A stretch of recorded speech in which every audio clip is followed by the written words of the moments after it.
you answer some questions? Sure, absolutely. I'd love to. Alright, so when did you finally come to the decision to endorse Congress? You know, in retrospect, I think the decision we trace back to September 12th, 2009, when I got on a bus along with about another 1.5 million Americans went to Washington, D.C. talking about limited government and individual liberty, and I slowly started to make the connection. If you truly believe in that, if you believe in the founding principle of this country, and you read Ron Paul's book and you look at his voting record, there is only one candidate that you can vote for. There's only one candidate that does stand for individual liberty and limited government, and that's Dr. Paul. Right now is a time to stand up for him. He needs our help in South Carolina. We can win this primary.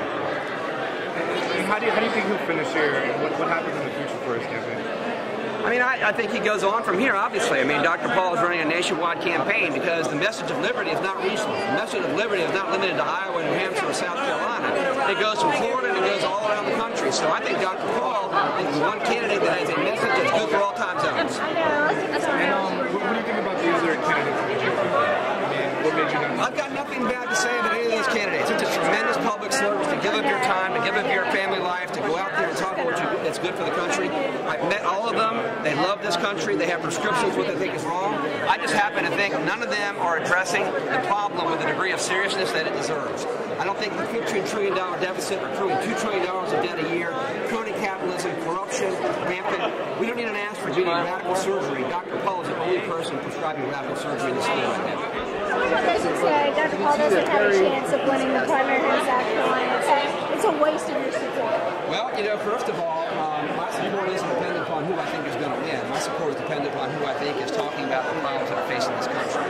So, you know, I'm not somebody who's going to look and say, okay, this person's trending that way, this person's trending another way, so that's who I ought to endorse, and oh, how do I hedge my bets here?